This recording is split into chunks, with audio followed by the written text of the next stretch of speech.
Welcome back. My name is Satu, and in this video I'm going to talk about argumentative writing. When you think about the word argument, what is it that first springs to mind? One definition of an argument is a heated and angry disagreement. Perhaps you know someone who is argumentative, and maybe you see this person as someone who enjoys confrontation and fails to see reason. But what does argument mean in an academic context? Arguing in an academic essay is very different from having an argument in the real world. In an essay, you are not engaging in a heated shouting match with another person. Instead, you are trying to convince your target reader of your position in a calm, considered, and rational way. But what does it mean exactly to write an argumentative essay rather than, say, a descriptive one?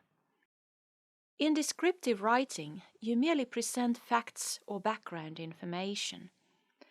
This kind of writing might be useful for setting the scene for the argument that you will present in an argumentative essay. But descriptive writing isn't in itself argumentative. Argumentative writing is about persuasion. Creating a convincing argument is about making claims and providing convincing evidence for these claims. At the center of an argumentative essay is one main claim. This is often called the thesis statement. The main claim, or the thesis statement, is then supported by a series of subclaims. Each subclaim is backed up with reasons and evidence and presented in an order that makes logical sense in relation to the overall argument. In constructing an argument, you might also need to consider possible counterclaims. What objections might your specific target audience have to your main claim and to the various subclaims? And what objections might they have to the underlying assumptions that are not explicitly stated in your text, but are still assumed to be connected to your claims? If you say, for example, that it is justified to ban smoking in all public areas because smoking causes lung cancer, the unstated assumption that is not explicitly stated in your text is that lung cancer is a bad thing.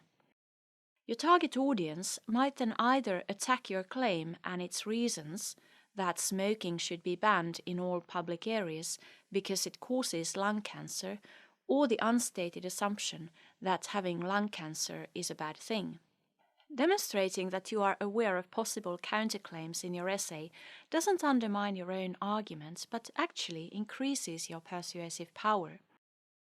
By addressing some of the possible objections to your claims, to their reasons, or to the unstated assumptions, you are showing your reader that you know your stuff and have done your homework.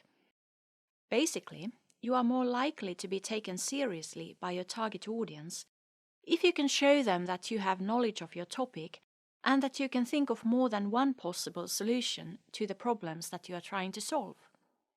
Unfortunately, there's no one-size-fits-all formula to creating a successful argument, but it can be useful to consider the following questions. Firstly, what does argument mean in your own discipline? Secondly, what do you need to do to convince your target audience? What counts as convincing evidence? In many fields, evidence means facts, examples, summaries of research articles, statistics, and so on. But what kinds of facts, examples, and other types of evidence do you need? And finally, how will you need to structure your argument to make it as clear and convincing as possible? And here's the final thing for you to ponder. Even if you're not writing a strictly argumentative text at this time, you will probably find yourself engaged in some sort of persuasion. Actually, most academic writing is argumentative in some sense of the word. As soon as a text leaves the world of facts and becomes concerned with selection, interpretation, and evaluation, it becomes argumentative. Even seemingly objective scientific writing has an argumentative element to it. If you're presenting the results of a scientific experiment, for instance, it's up to you, the author, to select and present your material in a way that tells the particular story you want to tell. This kind of writing has an argumentative dimension, since you're trying to persuade your reader about the validity of your claims. Language doesn't represent the world in an unbiased objectivity, but rather shapes how our reality is viewed.